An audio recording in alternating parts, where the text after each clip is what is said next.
Father, thank you for bringing us together, for watching over us. We ask that you guide and direct us in this meeting. We ask all of this in your name.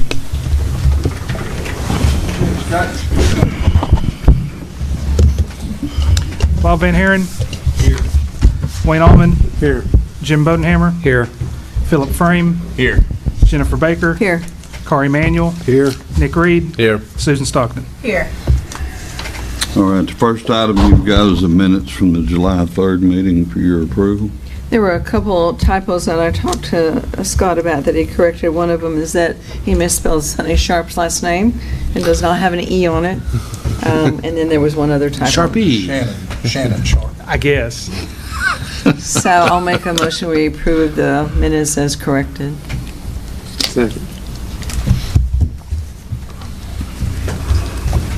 Jennifer Baker. Yes. Philip Frame. Yes. Jim Bodenhammer. Yes. Bob Van Haren. Yes. Wayne Allman. Yes. Nick Reed. Yes. Kari Manuel. Yes. Susan Stockton. Abstain. Okay, you've got some committee reports in your package if anybody has any questions about any of those. If not, we'll go ahead and go to the first item, which is a resolution we need y'all to approve. We're fixing to make another application and try to get some funding for the Farmers Market Pavilion over there where we do that at. This is from the Governor's Community Assistance Grant Program. She's got $15 million available. We can apply for 1.5. The picture you see up there is not the exact one we've got it down to, but it's very similar to what we're looking at. Building like that, I think we've made it a little bit bigger, and it will not have the brick around the bottom of it. It'll be open so that it doesn't catch dirt inside of it. It blows right through it. The roof will be just a little bit different, but it's going to be modeled something like that. I want to say it's about 90 feet now by 150 feet long. We've been working with Jeff on how many food vendors we could get in there, so it's a lot bigger structure than we first looked at. We had to have the grant in by July 30th, I believe. Cheryl's got it ready. We've been working on that. We're only going to ask for $888,000 grant instead of the 1.5 for this. That's what the cost of it is for us to build something like that. That means that on this project, we'll be doing the site work, the prep work, the concrete, and then we'll have someone put the structure up for us when that time comes if we get this grant. It does require a 20% match of that 888. That equates to somewhere around $170,000. And I'm not at liberty to say right now today, but as of last week, or the week before I should say, because I was gone last week, I have a donor here in town who has given us a commitment to furnish that 20% match to the city. Wow. Wow. That's a pretty healthy donation for us right there. And but we won't say anything about that person, who they are, or anything until the time comes. But we have to have this resolution completed so that Cheryl can continue the application process next week. Does this have a bathroom? It has a bathroom. Awesome. It's not going to have a bunch of them, Handicapped. and it may have one that everybody can share. That's but fine. there will be a bathroom there. Handicap right there. accessible bathroom. Yes, ma'am. Awesome. Because I know, It'll meet all ADA requirements. great, I know when I've talked with the vendors, they've all requested a bathroom. You know, when you deal Well, with they got two over there food. in the corner now. Well, a porta potty isn't as sanitary as a flushing toilet. Yeah. And if you're dealing with food and food items, it's really Yeah. nice to wash your hands with soap and water. Well, right? yeah, we definitely wouldn't consider building anything that didn't have a bathroom. Thank you. Yeah. Make a motion, we pass the resolution. I'll second it. Real quick before we call roll on this, Mayor, is this 800,000 or 888,000? I believe it's 8088. Okay, the resolution you have before you is 800,000, so just scratch that out and we'll fix it. Yeah, we'll fix get it, that. I think that they 888,000. finally I'll double got check the with last Cheryl. numbers this week after she'd Okay, given you the yeah, draft. well, I'll up double right check with here. Cheryl tomorrow, but yeah, just, I wanted to kind of, I'll amend my motion for 888 then. Oh, we're good. Oh, okay. I'm just making sure. I'm trying to avoid paperwork here. Gotcha. Bob Van Aaron, Yes. Jennifer Baker. Yes. Philip Frame, Yes. Jim Bodenhammer, Yes. Corey Manuel, Yes. Susan Stockton. Yes. Wayne Allman, Yes. Nick Reed. Yes. Did we apply for this once before? No, this is the first time. Okay. No, we've applied for some before, but this is the first time that the governor's office has had something like this available. Okay. And we feel like it checks all of her boxes. And Jeff has done a great job of working with Cheryl on putting it together, as usual. All right, the next item you've got is the 2024 general fund audit. Alma's here.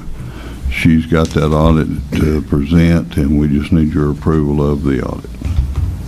I left a copy of that audit within your box after the audit exit, and it was a clean opinion, very good audit. And this is general fund streets, public safety. I'll make a motion, we accept the audit. Second.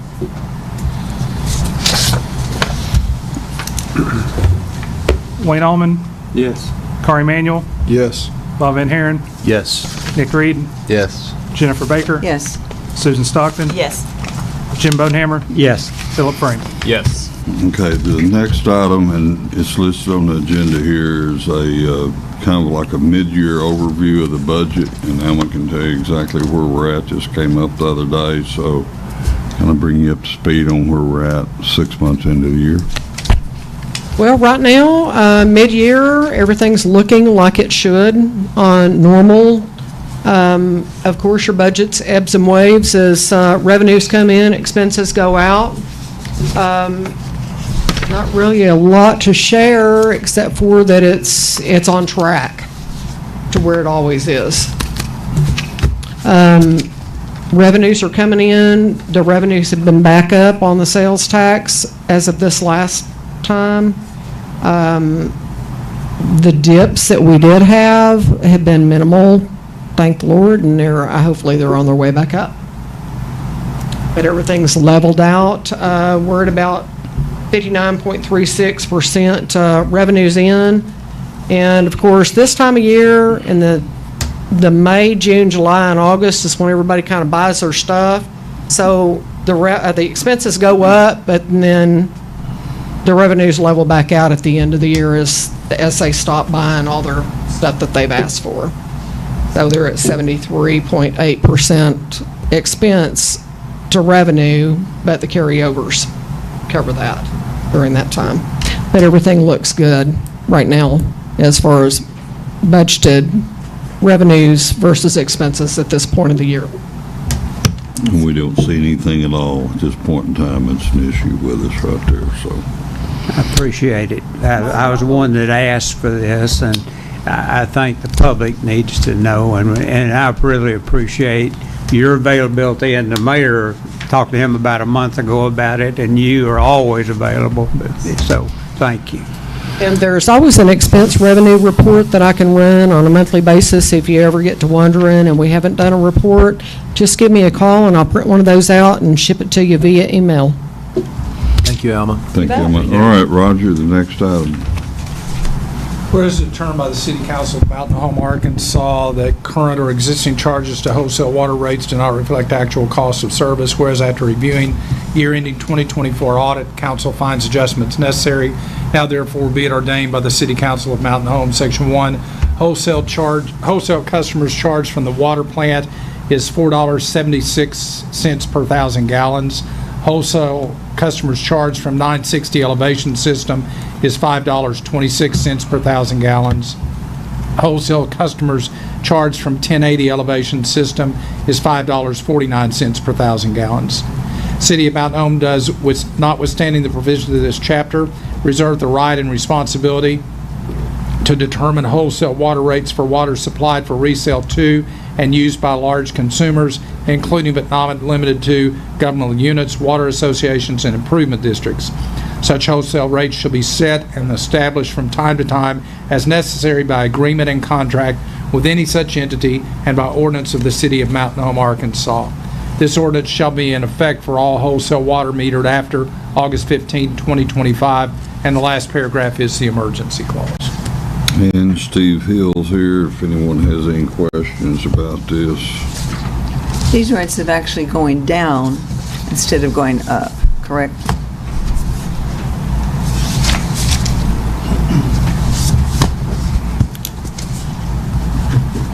That is correct. So this is a bit different than our direct customers. So this is our wholesale rates impact Lakeview, Midway, and Northeast Water System.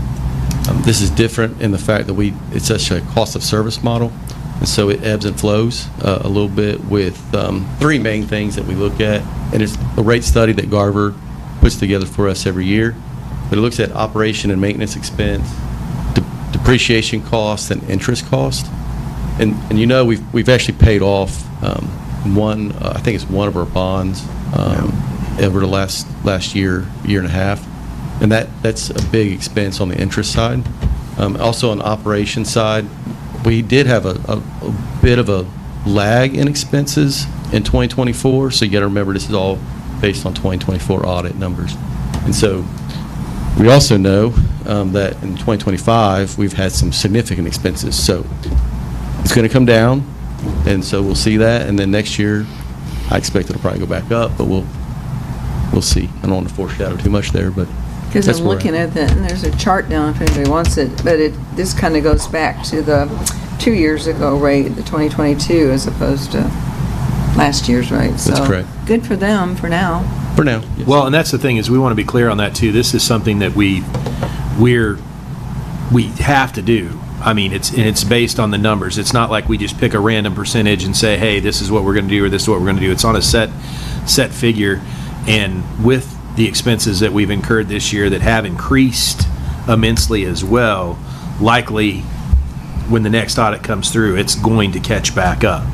I would expect so, yes. Northeast Lakeside needs to recognize that the court fight that we had with them over them alleging that we were not applying the right formula to it, which the court upheld our formula when it raised it, that we're also using the same formula to lower theirs. To lower it, yes. And like Steve said, this only affects those wholesale that we do this year, this time of the year. Wholesale water Thank you, rates has Steve. nothing to do with the city of Mountain Home's water rates. I'll make a motion to suspend the rules, put on second reading. Second. Corey Manuel, Yes. Susan Stockton. Yes. Nick Reed, Yes. Wayne Allman, Yes. Philip Frame, Yes. Bob Van Haren, Yes. Jim Bodenhammer, Yes. Jennifer Baker. Yes.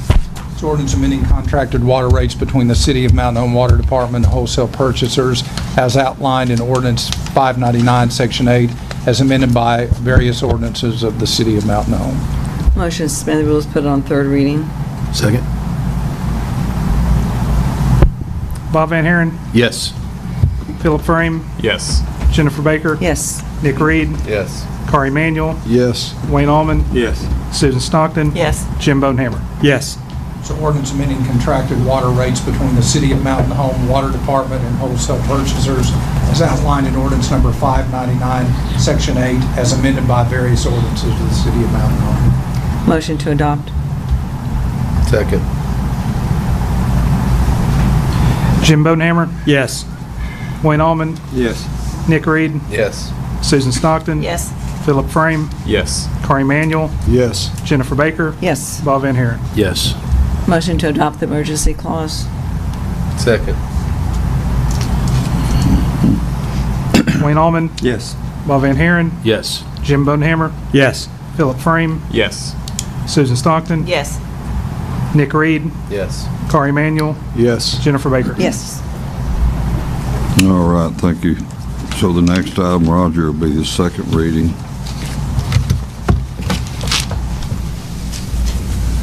Get down to that. It's ordinance regulating the use of billboards, outdoor advertising structures, and other large signs in the City of Mountain Home.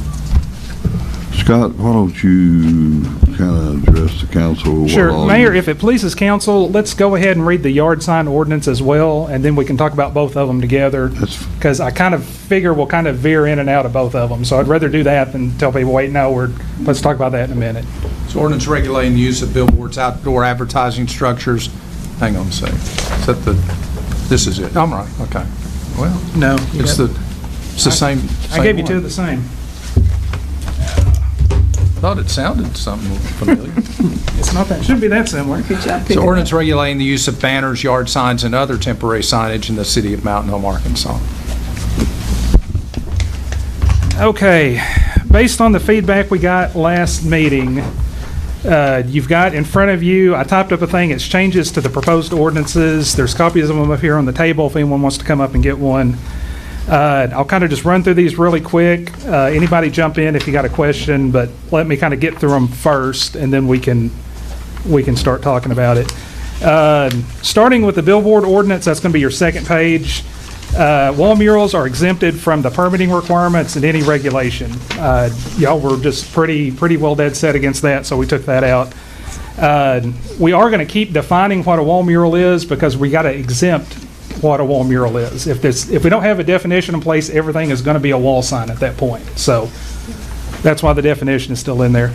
Also on the billboard ordinance, we're going to call that a sign. We're going to call it a billboard permit. Right now it's a sign permit, and we're just kind of keep the language similar to keep it less confusing. So that was the only big changes on that billboard ordinance. The yard sign ordinance, which is going to be your first page, we went in, the intent was to better regulate commercial yard signs and likewise non-exempt, non-commercial yard signs. So this is what we came up with.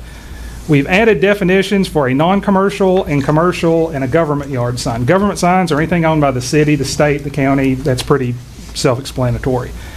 A non-commercial yard sign, it does not advertise a product, service, or business purpose, does not promote a commercial transaction, or relate to an economic interest. Those are going to be your Jesus Saves, Support Our Troops, Back the Blue, any type of kind of message sign. And the idea would be that we're not going to regulate them. You don't get to have a permit for them. There's not a time limit on them. We're going to be just completely hands-off on them. Support the bombers. Building off of that, you have the definition of what a commercial yard sign is. And it does, commercial yard sign does not meet the definition of a non-commercial sign. That may include both nonprofit and for-profit enterprises depending on the product, service, or interest being offered. And the example I came up with, you're a nonprofit group, you're holding a chili supper fundraiser, those signs would be considered a commercial sign because you're offering a service, you got a transaction involved. It's not really a message, so that would kind of be, and we would regulate the commercial signs and not regulate the non-commercial signs. Moving on down on the page, we further stress that sign banner permits are one permit per event, not one permit per banner or yard sign you want to put out. I did have a couple questions about, I got to have a permit for every sign I'm going to put out. I'm like, no, that would be overkill. It would just be one per event, and you put out your signs. Building off what Roger suggested last meeting, signs, banners for events may go out 14 days prior to the event start if that event is 6 days or less in length. For events that last 7 days or longer, the signs and banners for those events may go out 21 days in advance. Also, roll it back, organizers will have 72 hours, 3 days to pick up signs after the event ends. The original proposal had it down to 2. You guys seem to favor keeping it at 3, so roll it back to 3. Also increase the number of banners allowed per event to 4. This is something Nick had talked to me about. I originally said 2, maybe one on each end of town. He thought that was too low. We got to talking. Yeah, it probably was too low. So we went up to 4. We need a number between 1 and 1 million here, basically. So we're kind of just spitballing that. We think 4 is probably plenty. That gives you a couple around town, maybe 2 at your entrances to your event or whatever. So I kind of doubt we'd ever get out and chase after somebody for having a 5th banner up, but. Well, there are more than 2 entrances to town, so. The last 2 items, this came up at Tuesday's Public Safety Committee meeting. The first was to allow commercial yard signs and non-commercial yard signs in residential zoning. I think the intent right now, we would allow those non-commercial signs, since we're not regulating them, we're not really doing anything with them. The current billboard ordinance states that a freestanding signs are not permitted in residential zoning. Definition of a freestanding sign is basically any sign that is not attached to a building, it's secured into the ground by itself. So if you interpret it broadly, that would cover any type of yard sign. Garage sale signs, they're covered under their own separate ordinance, and they're exempted through that. Also suggested by the Public Safety Committee meeting was lowering the permit price. We started out at $25, and that was going to create some problems creating change, breaking a 20 down for the 5 or whatever, so we lowered it to 20. We had talked about not charging anything or lowering it to $5. You pay $5 for your garage sale permit, and that's kind of where that came from. However, the city also charges $20 for a permit for the special event business signs that you can put out for, I think, 7 days at a time, 3 times a year. And they've charged $20 for that for at least 2019, if not longer. So based on that, I would say let's keep it at 20 and kind of keep it consistent and even all the way across.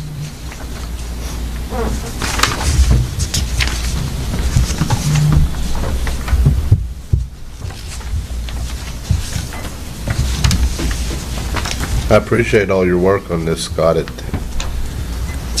definitely looks a lot better than the first round, in my opinion, but Oh, I'll agree. I think I'm happier with this version than I was with the first one, once I got in it and actually tinkered with it, so. Well, I'm glad that murals are not going to be regulated, just defined. Well, and the clarity, though, on that is I want to make sure that, because currently it says if it has wording, then it's considered a sign. So are we going to strike that from the current? No, here's my thoughts on that. It's easier to say everything is a sign and then carve out exemptions from that than it is to try to carve out stuff and say the rest of the stuff is signs. You see what I'm saying? No. Think of your I'm animal. sorry, I don't. Think of your animal taxonomy: kingdom, phylum, class, order, species. Everything's the kingdom Animalia, and then you start breaking it down from there. Single-cell organisms, multi-celled organisms, vertebrates, invertebrates, cold-blooded, warm-blooded. Everything's a sign, and then we've got different categories of what a sign is, and we exempt those categories. I think he was Bob, wanting you're to the one that asked the question, what a Could you city give clerk us some, does. like dogs and pigs? I'm a little confused. Never heard it defined that way, Scott. Scott, I think he's wanting a simpler answer. I mean, So everything's a sign unless it's a mural. Everything's a sign, but we're going to exempt certain types of signs. One of those would be wall murals, one would be non-commercial signs. So But, a mural doesn't have any wording. okay, but that's my question, is because if you have the business that we've talked about, burgers. Right. And if it says, best burgers in town, or Bob's Burgers, whatever we talked about when we were in committee, then that would be considered a sign. That's considered a sign. It's been considered a sign for, Right. 10 or 15 years. Half the town doesn't follow that procedure, though. That's why I'm saying it needs to be struck from murals, that if we're going to go through and work this all out and clean it up and separate them, which I agree with separating them to make it simpler and not be a biology lesson. But I would like to see it actually adjusted that murals, whether worded or not, are murals. They are not signs. That's what I would like to see, because I can't justify charging somebody to paint their logo on their business, and if it's got a word on it, because technically the Baker District, Yeah. it's got words. Yeah. If it says peace and love on those, back here in the back by the square, those are words. It's hard to do a So- mural without words. That's the way I look at it. Right, so I that's- think we need to figure out how to classify that words are allowed in murals without being considered I would a like to sign. talk to Arnold about this, and of course, he's been out of town, so I haven't. So this is the reason it's not in there now. I don't want to Right. just unilaterally step over his department. I would like for us to just get rid of the permitting processes for wall signs. So you want to paint anything you want, go ahead, go crazy, Michelangelo. I Okay. mean, I think that solves all the problem. Well, if you can find that solution, on that side. But I want to get his input and blessing on that before we just kind of unilaterally say this is what we're going to do. Yeah, but something that says words is different than something that says advertising. Baker District doesn't advertise. I mean, it's just informative. Well, it does It's advertise, informative. but Well, it's informative, though. It's not Nobody really selling has a something. good definition of what a wall mural is. You know it when you see it. Right. That's Well, kind of the difficulty. Some yeah, it's some not definitions selling. say if you've got a commercial logo in it, No, it's if you're it's a wall selling mural. something. Some are you advertising something? Yeah. I mean, it's hard to pin down. You know it when you see it. That's kind of the problem Something like with the it. Baker District isn't selling. But again, though, As opposed to Bob's Burgers. that's, you're leaving it up to the potential interpretation of someone else. And like right now, whoever's in charge may say, yes, okay, that is just a mural. But down the road, they may be like, no, it's not a mural. We've had That's too why we many of need it them. defined. We've had too many of them for too long that have sat there and not been addressed to try to make it addressable now. So if we're cleaning it up, it's easier to clean it up on the front side than it is to try to go back and make everybody else try to follow in line. I agree. The other thing that we discussed in committee, though, was the signs in residential zoning. Going about and clarifying that, because literally, if you go black and white with it, we're allowing real estate signs, we're allowing different signs like that. But if somebody wants to share for another business, we've got to figure out how you're going to regulate that side of it, because technically, Sally Joe has a lemonade stand. She wants to put a little lemonade stand sign out front, because if you're saying it's taking money, she's taking money. Technically, also, Sally Joe should have a business license. But, so we need to try to figure out how that's going to go, because even like for the people that want to support different events that go on, they may be participating in that event, so they want to make sure their stuff gets seen at that event. So I think it's really hard to tell somebody they can't support their own endeavors in their own yard. We can say you've got non-commercial signs, you've got commercial signs. Freestanding signs are not allowed in residential. However, for the purposes of this ordinance, freestanding signs shall not be Bigger than well, commercial yard signs will not be considered freestanding signs. commercial yard signs. Yeah. Okay. But, I mean, that's kind of up to you guys. I was talking to the mayor, he seemed to kind of be against putting commercial yard signs in residential. So that may be something, Mayor, you want to speak on? Well, that's part of the issue we've had, and there are people in neighborhoods complain about signs. They complain about overgrown trees, they complain about signs, they complain about potholes, and that's okay. But when does that become an issue? When those signs are up and down the street advertising events, It doesn't matter to me, really. But we do hear from folks about those. Well, I can tell, from my You'll probably hear personal both side- ways, yeah. Well, and actually, I'm hearing more the fact that we're overstepping bounds, telling people what they can and can't share in their yard. I mean, that's what I haven't, honestly, this is my 7th year on council, I haven't had anybody complain to me about somebody having a yard sign in their yard or their tree. So I haven't had anybody complain to that being an issue. So it kind of goes back to if it ain't broke, don't fix it. But it's, that's the side that I'm hearing, and I'm one of 8. So that's what I'm hearing more of. This does not change the political sign. Political signs are unchanged. Yes, sir. There's not a permit required for No, them, no. and you got 5 days You got after 5 the days after election to following get Monday them to pick out. 'em up. Yes, sir. Yeah. You just got to keep them out of the right of way and everything. That's the big thing. That was something that was getting misstrued online as well, is that we're not changing anything with the political signs. We're not changing the time, the date, the cost, any of that, so. So for right now, this is second reading on these two. You've got probably, I think I've heard a couple of changes to be made to it.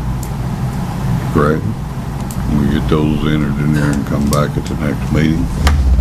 I think, I had a call from a gentleman. Do you want to make a comment tonight, Lane? Mention something about the billboard ordinance. Would you come up Okay. to the mic, Would please? you come up? Yeah. Is this a good time? Yeah, might as well. Yeah. Yeah. I'm Lane Zimmerman. I'm sorry for my appearance. I had a dermatology. Well, we know where you've been.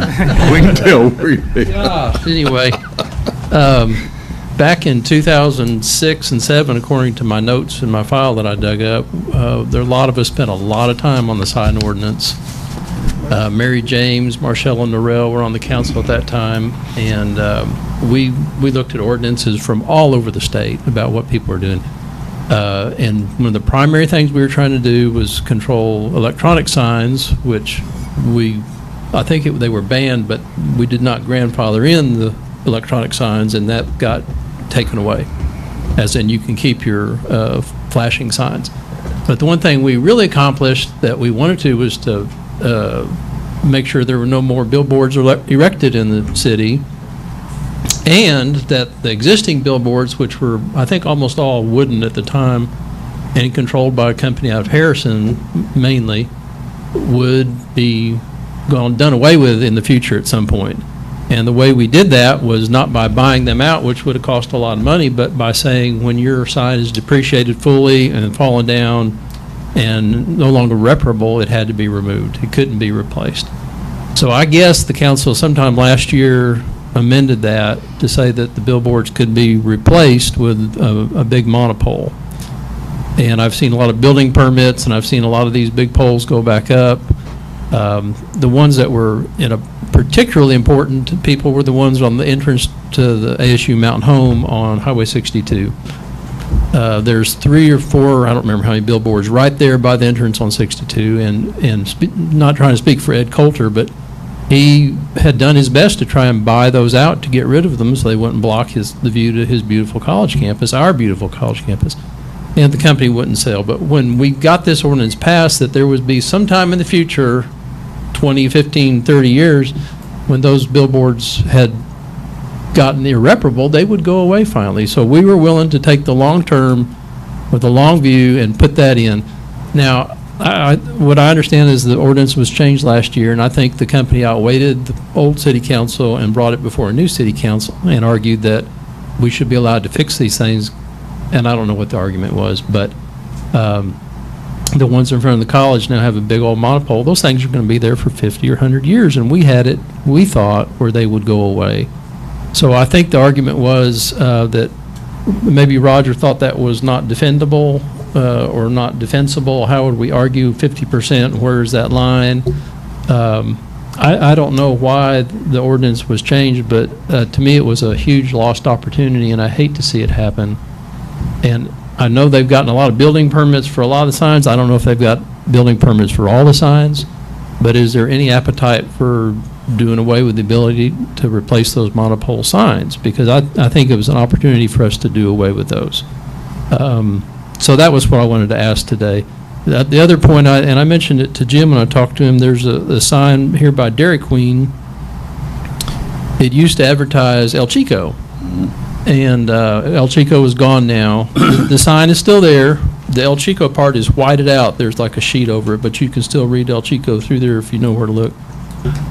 So what happens to that sign? Because what happened, it was an off-premise sign to me because El Chico was out by Walmart. But they said that the ownership of El Chico had an office in that building there, so that made it an on-premise sign. And I think the same thing was done with Telephone Connections out across from McDonald's years ago. It was a huge billboard up in the air, 40 feet up in the air, but it was an on-premise sign, so it was a loophole. So that was my question about the billboards, and it says in here still that if you cannot repair a billboard if more than 50% damaged, but it says, I guess you guys have changed something since then. It says same as previously adopted on this little sheet right up here about current and differences, but that was what I wanted to bring before the council about why that was done and can we stop the proliferation of billboards. I don't think anybody can build a new billboard, but can we stop these replacements of the old wooden ones with these metal monopoles? Well, the changing to the monopoles, was it last year or year before, Roger? I don't recall when we did it. In the past 2 or 3 years. But yes, we were reached out to by numerous folks, and part of it started when we were trying to annex some property on 9th Street for the widening of the highways, where the discussion started.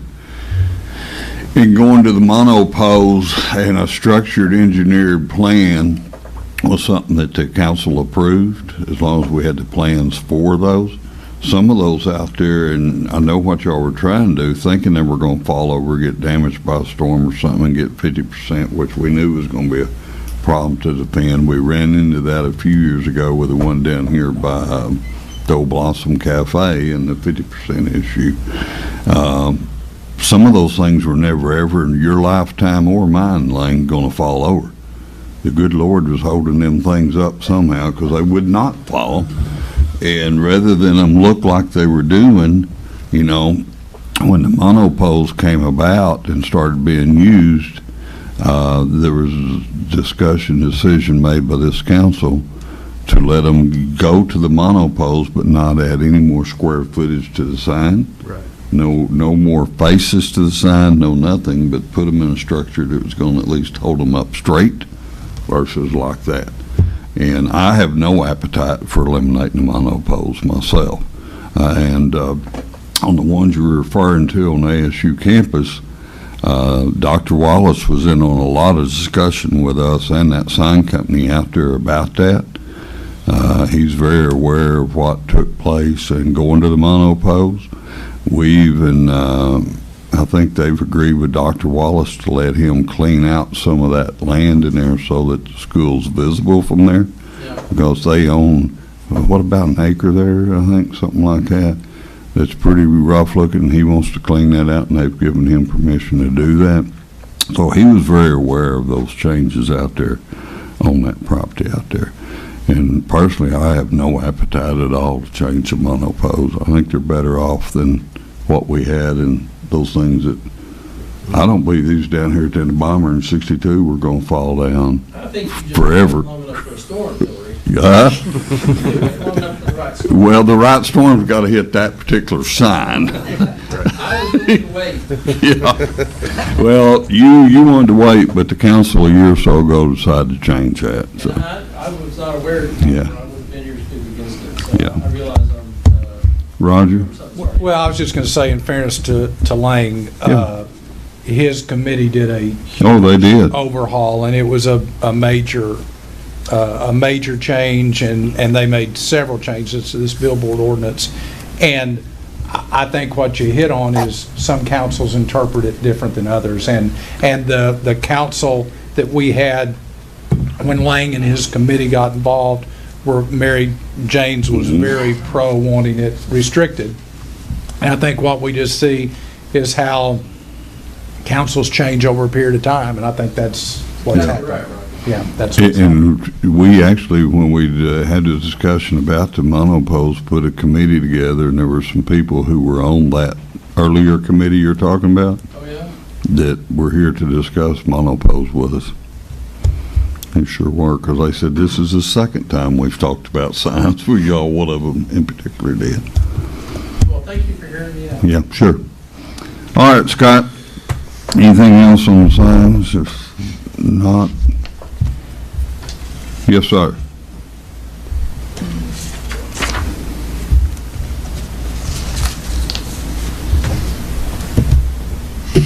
I'm John Beach. I think most of you know John, me. what's your address? My mailing address or No, where I your live? physical address. Physical? It's outside city limits. Okay. All right, I'll When give I'm you a lo- couple of minutes in. Okay, well, it shouldn't take long.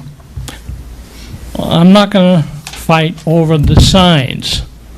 The only problem I'm having is you can have all the signs you want. If as long as somebody's walking along the sidewalk, they can read the sign. But if a sign's there distracting the driver of a car, remember, the roads are supposed to be on the road, not on the sign. My problem is responsibility. If the sign was not there, the driver's eyes would have been on the road. So, where is the responsibility if there's an accident with the sign? Simple as that. Okay, thank you.